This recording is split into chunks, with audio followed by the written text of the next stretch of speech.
नमस्कार, स्वागत है आपका NVR 24 में। आज चुनावी चकलदस करने हम पहुंचे हैं बस्ती विधानसभा सीट नंबर 310 और मेरे साथ मौजूद हैं महेंद्र नाथ यादव जी।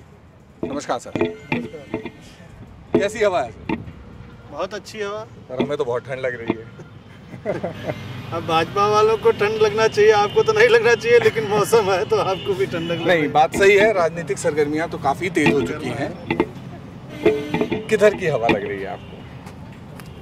समाजवादी हवा लग रही है, एकदम चारों तरफ समाजवादी हवा।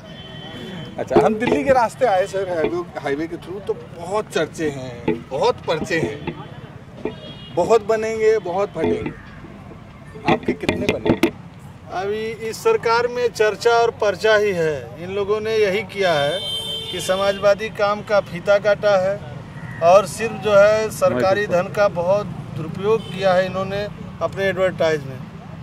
इसीलिए हमारे राष्ट्रीय अध्यक्ष आदरणीय अखिलेश यादव जी ने कहा है कि सरकार बनते ही सूचना विभाग की जांच कराई जाएगी। और फटने की तो क्या बात कहें, अब समाजवादी पार्टी की सरकार बनने जा रही है, पूर्ण बहुमत की सरकार बनने जा रही है। आप देख रहे हैं किन लोगों की फटी हुई है।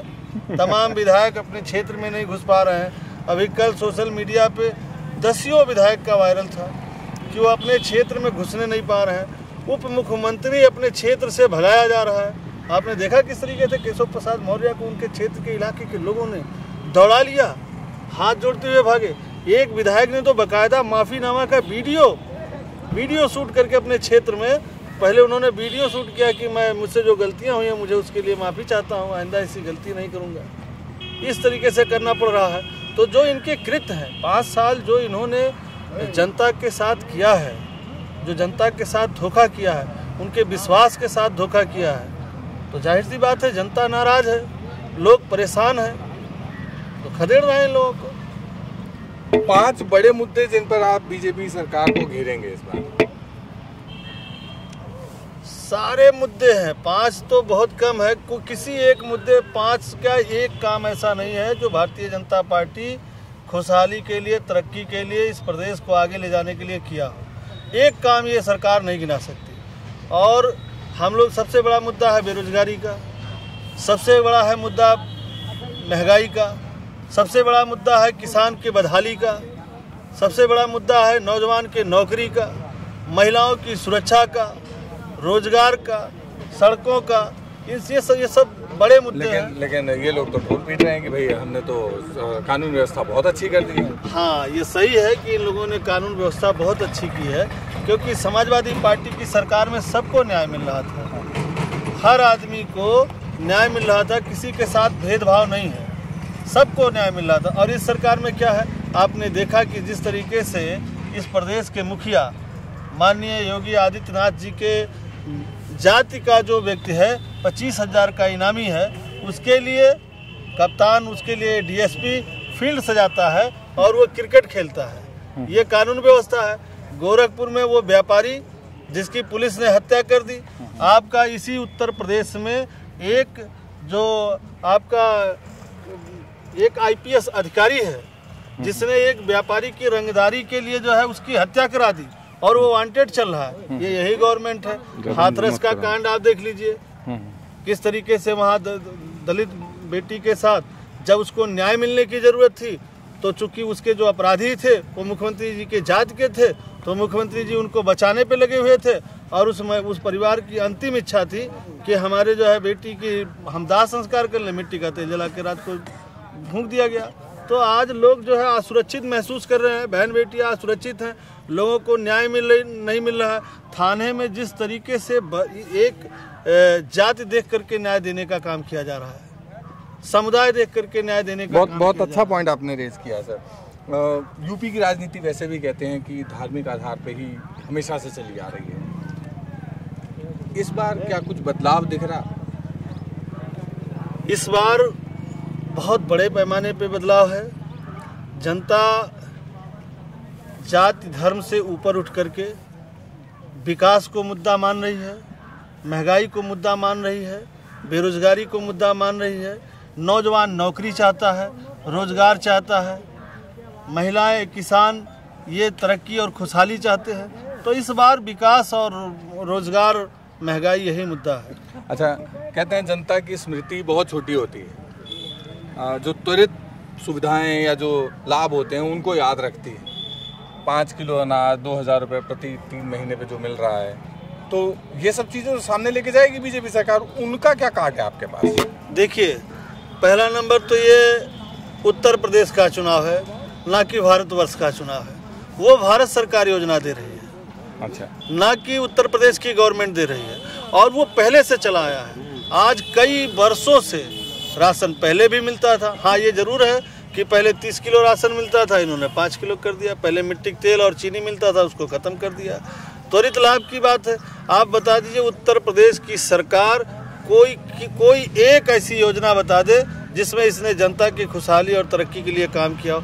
हाँ, ये सही है कि उत्तर प्रदेश की सरकार ने इतना जरूर किया है कि जब समाजवादी पार्टी की सरकार थी, आदरणीय अखिलेश यादव जी उत्तर प्रदेश के मुख्यमंत्री थे, तो केंद्र की योजनाओं के साथ साथ उन्होंने प्रदेश गवर्नमेंट की योजना से, अपनी योजना से, अपनी सरकार उत्तर प्रदेश की सरकार समाजवादी पेंशन बड़े पैमाने पे लगभग 55 लाख महिलाओं को समाजवादी पेंशन देने का काम कर रही थी, जो 6000 रुपया सालाना था। हाँ, उस पेंशन को ये भारतीय जनता पार्टी की सरकार ने बंद करने का काम किया है। जब समाजवादी पार्टी की सरकार थी, आदरणीय अखिलेश यादव जी मुख्यमंत्री थे, तो प्रदेश सरकार अपने संसाधनों से उत्तर प्रदेश के नौजवानों को, गरीब को, किसान को, मजदूर का बेटा अच्छी पढ़ाई पढ़े, लेकिन वो भी टेक्नोलॉजी में आगे जाए, देश दुनिया से जुड़े, सबको लैपटॉप देने का काम किया। इस सरकार ने क्या किया? लैपटॉप को बंद कर दिया। ये सही है कि जब उत्तर प्रदेश में आदरणीय अखिलेश यादव जी मुख्यमंत्री थे, तो पूरे प्रदेश अपने संसाधन से, प्रदेश के संसाधन से पूरे प्रदेश की बेटियों को उनकी अच्छी पढ़ाई के लिए, उनकी अच्छी तालीम के लिए, उनके अच्छे एजुकेशन के लिए 30,000 कन्या विद्याधन दिया जा रहा था। इस सरकार ने उस योजना को भी बंद करने का काम किया, और इस तरीके का कोई भी एक योजना लागू नहीं किया। इससे मंशा साफ है। इस प्रदेश का सारा पैसा कहाँ ले गए लोग?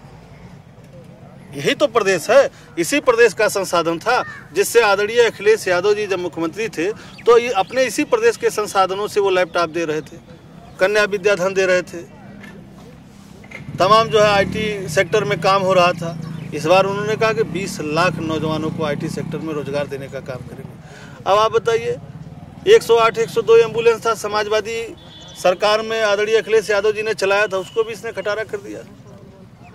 लोगों की दवाएं सस्ती थी, हॉस्पिटल में 1 रुपये की पर्ची लगा देने पे तमाम सुविधा लोगों को था, दवाएं मिल जा रही थी। तमाम बड़ी बीमारियों का सरकार 14 बड़ी बीमारियों का इलाज कराती थी। हमारे जैसा छोटा कार्यकर्ता अपने ज़िले के तमाम ऐसे लोगों का एस्टीमेट बनवा करके सरकार से उस समय हम लोग पैसा दिलाने का काम करते थे। करोड़ों रुपया, सैकड़ों आदमी को हम लोगों ने, जो असाध्य रोग में पीड़ित थे, किसी को हार्ट की बीमारी थी, किसी को किडनी की बीमारी थी, किसी को किसी चीज़ की बीमारी थी, उस समय हम लोगों ने सरकार से मदद दिलाने का काम किया था। इस सरकार में वो भी बंद है। तो 22 में बाइसिकल कैसे जाएगी सर? अखिलेश जी के हाईवे से जाएगी या योगी जी के बनाए हुए हाईवे के थ्रू जाएगी? अब आप बताइए, कहाँ योगी जी का हाईवे है? सब तो आदरणीय अखिलेश यादव जी का हाईवे है। आप देखिए, लखनऊ से आगरा एक्सप्रेसवे दुनिया का सबसे बेस्ट एक्सप्रेसवे है। हमारा जो पूर्वांचल एक्सप्रेसवे, समाजवादी पूर्वांचल एक्सप्रेसवे था, उसके लिए समाजवादियों ने ज़मीन एक्वायर की, समाजवादी सरकार में उसका अलाइनमेंट हुआ, समाजवादी सरकार में उसके पैसे की व्यवस्था की गई।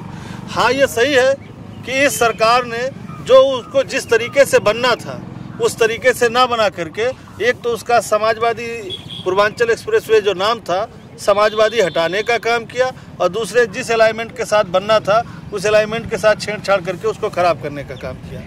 तो इस बार तो साइकिल खेत किसान, गांव के किसान के खेत खलिहान से होते हुए, गांव के गली से, चक्की चौराहे से होते हुए, एक्सप्रेसवे को पकड़ते हुए सीधा लखनऊ जाएगी, और 400 से ज़्यादा सीटें हम लोग, समाजवादी पार्टी की सरकार आदरणीय अखिलेश यादव जी के नेतृत्व में 400 से ज़्यादा सीटें जीतने जा रहे हैं। खुद भी आप युवा हैं, आपके अध्यक्ष भी युवा हैं, तो क्या इस बार युवा जो हैं आपके प्रदेश के, वो एक्सपेक्ट करें कि कुछ बेहतर होगा उनके लिए?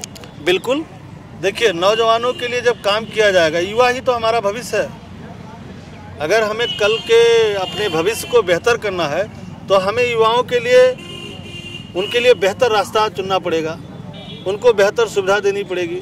तो यही तो है, आदरणीय अखिलेश यादव जी चाहते थे कि हमारे प्रदेश का, हमारे देश का युवा तरक्की करे, किसान का बेटा भी तरक्की करे, मजदूर का भी बेटा तरक्की करे। इसीलिए तो वो सबको लैपटॉप दे रहे थे, सबके लिए इंजीनियरिंग कॉलेज खोल रहे थे, सबके लिए मेडिकल कॉलेज खोल रहे थे, सबके लिए सुविधाएं दे रहे थे। इस सरकार ने क्या किया? सबके रास्ते बंद करने का काम किया। आदरणीय अखिलेश यादव जी ने कहा है कि अगर सरकार बनेगी तो फिर से सारे नौजवानों को लैपटॉप दिया जाएगा, उनको नौकरी दी जाएगी। सरकारी नौकरी के साथ साथ आईटी सेक्टर में 20 लाख नौजवानों को रोजगार देने का काम समाजवादी पार्टी की सरकार में होगा। चलते चलते आप अपने वोटर्स से जो अपील करना चाहेंगे, छोटी अपील। हम सिर्फ इतना कहना चाहेंगे कि आदरणीय अखिलेश यादव जी के हाथों को मजबूत करें, साइकिल का बटन दबाएं, क्योंकि आदरणीय अखिलेश यादव जी आएंगे तो 300 यूनिट बिजली फ्री करेंगे, किसान का सिंचाई मुफ्त करेंगे, नौजवानों को लैपटॉप देने का काम करेंगे, बेटियों को कन्या विद्याधन देने का काम करेंगे, सबको न्याय मिलेगा। सबके साथ किसानों के सारी फसलों पे एमएसपी देने की गारंटी की है। आदरणीय अखिलेश यादव जी ने कहा है कि किसानों के सारी फसलों पे एमएसपी दिया जाएगा। जो हमारी पुरानी पेंशन थी उसको आदरणीय अखिलेश यादव जी ने कहा है कि पुरानी पेंशन की बहाली करेंगे। तो हर वर्ग की खुशहाली और तरक्की के लिए समाजवादी पार्टी काम करेगी। इसलिए हर वर्ग की खुशहाली और तरक्की को देखते हुए इस प्रदेश को आगे ले जाने के लिए, खुशहाली और तरक्की के रास्ते पे ले जाने के लिए सब लोग साइकिल के बटन को दबाएंगे और पूर्ण बहुमत के साथ आदरणीय अखिलेश यादव जी को उत्तर प्रदेश का मुख्यमंत्री बनाएंगे। बहुत बहुत धन्यवाद सर। धन्यवाद आपका। इसी तरह से चुनावी चकल्लस का ये सफर और भी जारी रहेगा। हम अलग अलग जगहों पे जाके लोगों का मंतव्य जानने की कोशिश करेंगे। आप हमारे साथ बने रहें। NVR 24, सत्य भी तथ्य भी।